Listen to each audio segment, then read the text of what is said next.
तो मेरठ के केस के बाद अक्सर ये जो ब्लू ड्रामा आप देख रहे हैं मेरे पीछे, इससे पूरा लड़का समाज डरा हुआ है। ठीक है, हो क्या रहा है कि आज अगर 100 शादियां हो रही है तो उसमें से 10% ही लोग खुश हैं, बाकी 89% लोग कोर्ट कचहरी कर रहे हैं और 1% लोग बचे हुए जो है वो इन ड्रामों के अंदर भरने वाले हैं। तो इस ड्रामों को देखकर पूरा लड़का समाज डरा हुआ है।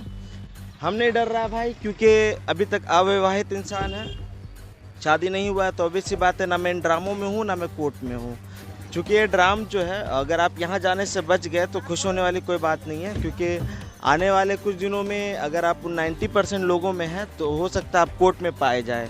और जैसा आप देख पा रहे हैं इस पे इतनी धूल जमी हुई है, और ये देखिए ये हाथ पे जो है ये एक्चुअली में जो उन लड़कियों का चरित्र होता है जो कोर्ट में जाके झूठे केसेस करती है, उनके चरित्र के तरह हो गया एक्चुअली गंदा, कि शादी करो फिर जाके झूठे केसेस करो, मायके में जाओ अय्याशियाँ करो।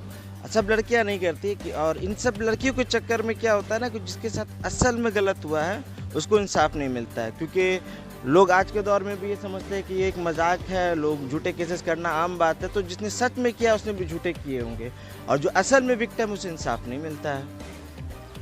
और अगर आप इन ड्रामों में जाने से बच्चे हैं तो आप कोर्ट कचहरी जाएंगे, और कोर्ट कचहरी जाने के बाद आपके पास एक ऑप्शन है। ऑप्शन आपका है ये कब्रिस्तान, और यहाँ आप डायरेक्ट नहीं आएंगे। यहाँ आप आएंगे कैसे?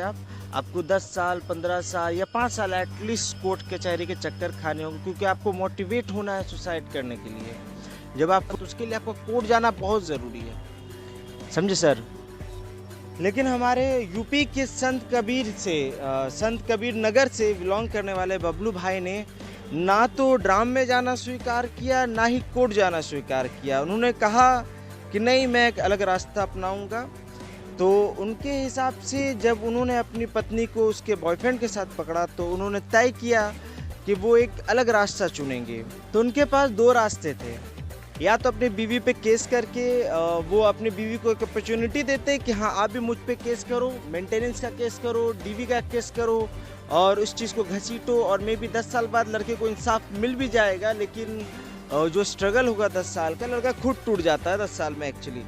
तो इन दोनों रास्तों में से उन्होंने बीच का रास्ता तय किया कि वो लड़की को उसके मर्जी के हिसाब से करने देंगे कि वो करना क्या चाहती है। उन्होंने ऑप्शन रखा कि आप मेरे साथ रहना चाहते हो या अपने बॉयफ्रेंड के साथ रहना चाहते हो। लड़की ने चूज किया कि वो अपने बॉयफ्रेंड के साथ रहना चाहती हो। तो यहाँ पे सिक्योरिटी का लेवल हायर स्टैंडर्ड वाला दिखाया, और ना ही सिर्फ उनकी विवाह करवाई, विवाह को संपन्न करवाया, उनकी कोर्ट मैरिज भी करवाए, और बच्चों की जो परवरिश है उसका जिम्मेदारी जो है वो भी खुद उठाई। इससे उन्हें फ़ायदा क्या हुआ कि जब उनकी कोर्ट मैरिज हो गई तो अब वो लड़की किसी भी तरह से उनके इसमें नहीं रही, जिम्मेदारी में नहीं रही कि हाँ उसने दूसरी जगह ऑलरेडी शादी कर ली है, प्लस बच्चे की कस्टडी भी इनके पास में है, तो बच्चों की तरफ से भी कोई मेंटेनेंस का केस नहीं, और ये सब कुछ सबके निगरानी में हुआ है।